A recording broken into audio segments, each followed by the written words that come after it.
तो उन्होंने बताया कि 7 तारीख को गोपाल अग्रवाल जी की भी घर वापसी होने वाली है। 7 तारीख को उनका सत्कार किया जाएगा और उनको कांग्रेस से टिकट निश्चित रहेगी। दोस्तों नमस्कार, ग्रामीण क्षमता न्यूज चैनल में आपका स्वागत है। मैं हूं दीपक कुथेकर। अभी हम लगातार खबरें आप तक पहुंचाने का प्रयास कर रहे हैं और अभी गोंदिया जो विधानसभा क्षेत्र है, यहाँ का जो माहौल है हम आपको बार बार बताते जा रहे हैं, क्योंकि हमने 1 महीना पहले कुड़वा में हमने जो वीडियो बनाया था और वहां जो हमने जनता से पूछा और जो जनता से सवाल किया था वो सभी बातें सच होते हुए नजर आ रही है। हमने कहा था कि जैसे रमेश कुथे जी भाजपा छोड़ करके कौन से पार्टी में जाएंगे, हमारा सवाल था कि क्या वो घर वापसी करेंगे, यानी कि शिवसेना विधायक रह चुके हैं और उसके बाद वो भाजपा में चले जाते हैं। लेकिन उनका मन परिवर्तन होने के बाद उन्होंने फिर भाजपा से अपना इस्तीफा देकर फिर उन्होंने शिवसेना में प्रवेश किया है। अभी देखा जाएगा तो शिवसेना 2 है। जब रमेश कुथे जी विधायक थे तब शिवसेना 1 थी। अभी एक उद्धव गुट वाली एक शिवसेना हो जाती है और दूसरी हो जाती है शिंदे गुट वाली।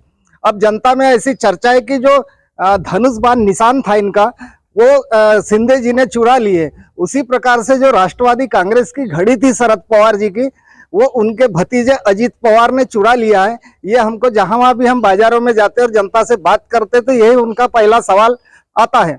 लेकिन एक लेटेस्ट खबर हम गोंदिया की बताना चाहेंगे कि गोंदिया से गोपाल अग्रवाल जो पूर्व विधायक है, गोपाल अग्रवाल जी भी जो बीजेपी में चले गए थे, अभी खबर मिली और उन्हीं के कार्यकर्ताओं से भी हमने पुष्टि किया कि वो क्या कांग्रेस वापस आ रहे हैं।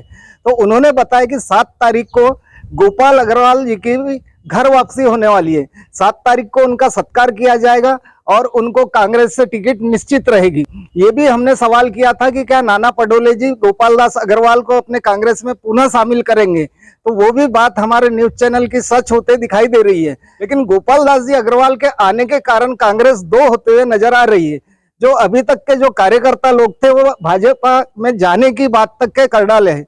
आज ही हमको इस बात की सूचना मिली कि जो पुराने कार्यकर्ता है कांग्रेस के, उन्होंने भाजपा में ऑफर भी रख दिया है कि हम आपके भाजपा में आना चाहते हैं। तो ये जो खबर है आप समझ सकते हैं कौन कौन लोग होंगे।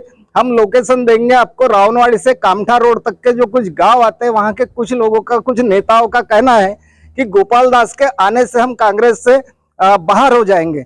अब पिछले बार की 2019 की बात करेंगे हम कि गोंदिया जिले से पहली बार हुआ है कि जो निर्दलीय चुनाव लड़के बहुत अच्छे और भारी मतों से विजय घोषित होते हैं।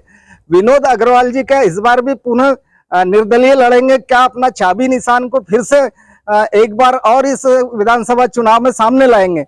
जनता की चर्चा ये है कि सभी का मानना है कि अगर गोपाल अग्रवाल जी बीजेपी छोड़कर कांग्रेस में चले जाते हैं तो इस बार विनोद अग्रवाल क्या कमल फूल से चुनाव लड़ेगा।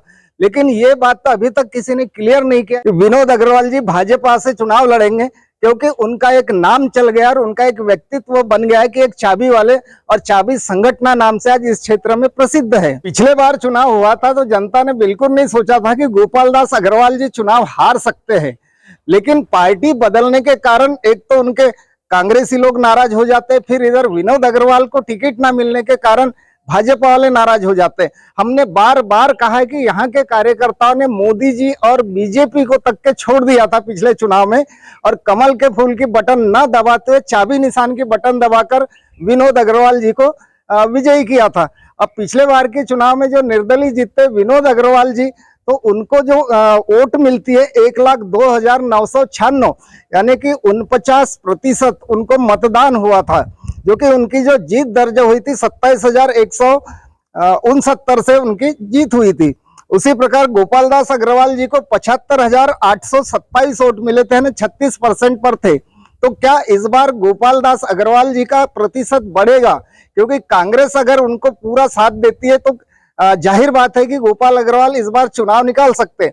क्योंकि हमारे सर्वे में हमने 3 सर्वे किया है कि जिसमें कांग्रेस बढ़त बनाते हुए हमको नजर आई है, और बीजेपी और अन्य जो पार्टी है शिवसेना वगैरह, इनका कोई भी अस्तित्व हमारे सर्वे में नहीं बैठते नजर आया। पिछले बार उसी चुनाव में अमर वराड़े जी जो कांग्रेस से थे, कांग्रेस के उम्मीदवार को मात्र 8,938 वोट पड़े थे। ये होता है केवल 4%, जो कि इतनी हालत खराब थी क्योंकि कांग्रेस में बताया जाता था कि इनके पास कोई दमदार उम्मीदवार नहीं है। तो दमदारी को देखते हुए कि पूरी नजर नाना भाऊ पटोले की गोपाल दास अग्रवाल पर टिकी हुई थी, और गोपाल दास अग्रवाल के वापस आने से, घर वापसी होने से क्या कांग्रेस मजबूत बनेगी? क्या इस बार विनोद अग्रवाल जी को भरपूर टक्कर दे पाएंगे? क्या विनोद अग्रवाल जी की जो लहर पिछले बार थी, जो सिंपैथी थी, जो उनको टिकट ना मिलना, ये जो दुख व्याप्त था, क्या ये 5 साल बाद अभी भी कायम रहेगा?